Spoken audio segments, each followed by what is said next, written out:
بسم الله الرحمن الرحیم. ګران کتونکو السلام علیکم. ګران کتونکو 13 ورځ د پاکستان وزیر خارجه بلاول بھٹو زرداری الجزیره ټلویزیون ته انټرویو کې یو خبره کړې وه او خبره دا کړې وه چې یاره د پاکستان کوم حملې کېږي پاکستان کې د تحریک طالبان چې کوم ملیټنټ ګروپ دی د هغوی له اړخه د هغې حوالې سره پاکستان غواړي چې د افغان حکومت چې دی د طالبان حکومت په کابل کې انټرم ګورنمنټ چې دی د هغې او په دوی دواړو په مرسته سره چې کوم دی دا او نور دهشتګرد ګروپونه چې کوم دي د هغې خلاف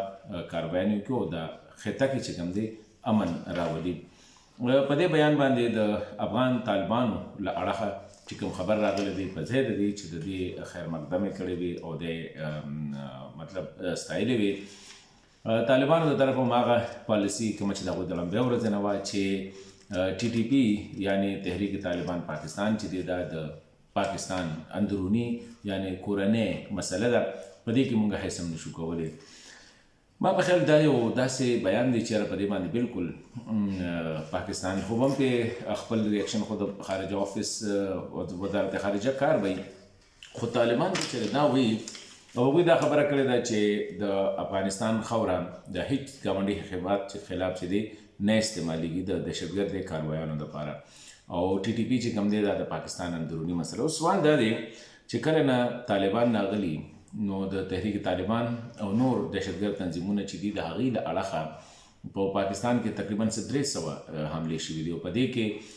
زیاتره 160 200 یا بلکې دې نه ډېرې بلکې 200 پورې دي ویل کېږي چې دا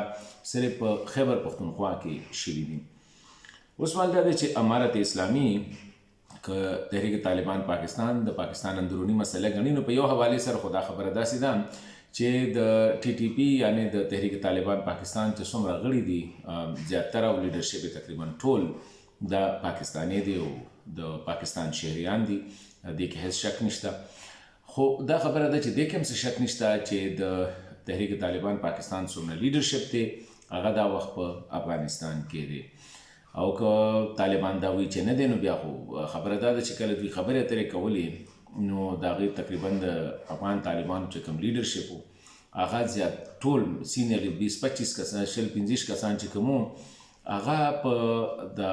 سرینا هوټل کې د پاکستان د قبایلو چې کومه جرګه تلې وه یا د علماو د هغوی سره یې لیدل کتل کول، مطلب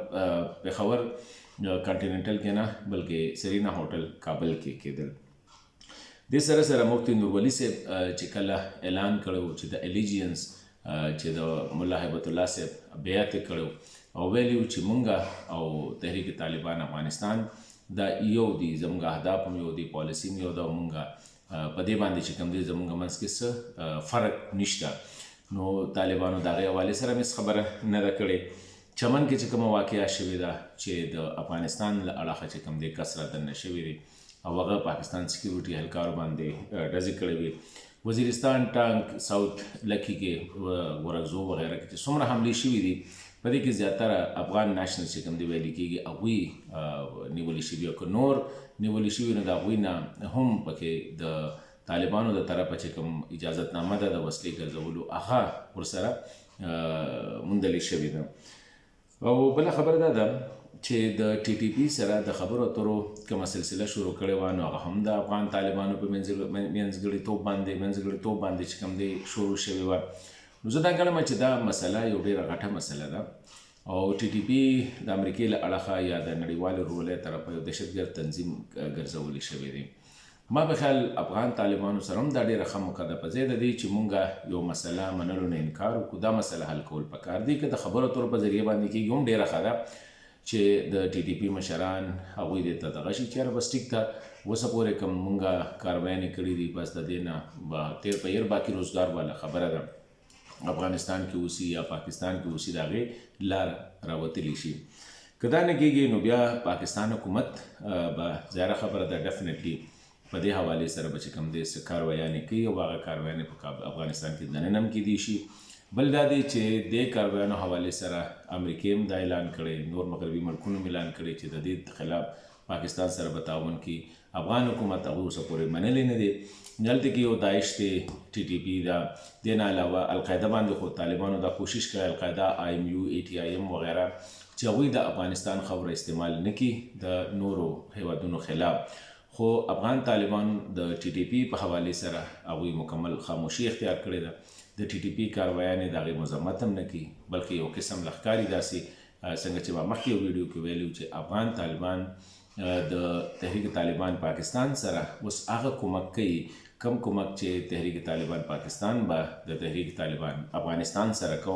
کله چې هغوی د ناټو، امریکې یا د افغان حکومت خلاف جګړې کولې. ظاهره خبره ده که دا صورتحال وي نو دا به د پاکستان دپاره ډېر تشویشناکې، ورځ په ورځ دا صورتحال خرابېږي. بس په دې حوالې سره زه دا خبره کوم چې دواړو هیوادونو ته، افغانستان ته هم پاکستان ته هم پکار دي چې د دې مسلې حل راوباسي. تحریک طالبان چې کوم مشران دي پاکستانیان، خو ظاهره خبره ده افغانستان کې ملګري هم لري، مشران هم لري، دوستان هم لري. که داسې یو سیټ اپ جوړ شي چې یاره بس د جګړې نه نور لاس ایستل دي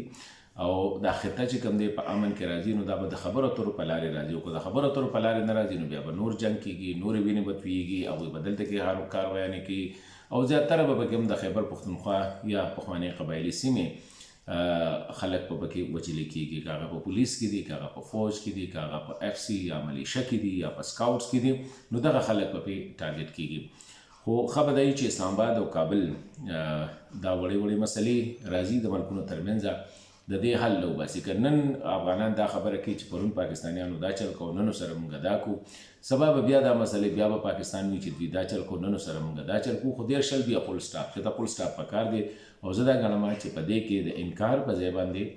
افغان طالبانو له پکار دي چې په باقاعده توګه دا ومني چې او دا خلک دلته کې دي. هغوی چې کله د جنګ بندۍ ختمولو اعلان وکړو، هغه هم د افغانستان د خاورې نه کړو. نو دې مسلې حل راایستل پکار دي، نه نوره وینه که تویېږي، که هغه د ټي ټي پي تویېږي، که هغه د فوج تویېږي، که هغه د پولیسو تویېږي، که هغه د عامو خلکو تویېږي، د هغې سره به نور مسایل پیدا کېږي او جنګ به نور اوږدېږي او د دې به څه حاصل نه وي. خو ښه به دی چې د هغوی څه مطالبې جنون چې د پاکستان آیین او د قانون لاندې، د اسلام شریعت د چوکاټ لاندې پکار دي چې هغه ومنلی شي. او دغه شانتې هغوی د هغه څیزونه چې یاره دا کوم ملک، دا ملک د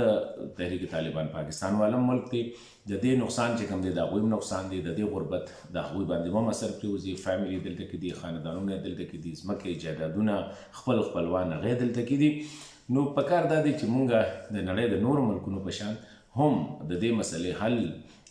که سیاسي کې دی شي، که ډیپلوماټیک کې دی شي، که په نوره طریقه کې دی شي، هغه به ډېر ښه. دواړو له به ناسته پکار وي. د جګړو نه مسلې حل کېږي نه، بلکې جګړې نورې زیاتېږي.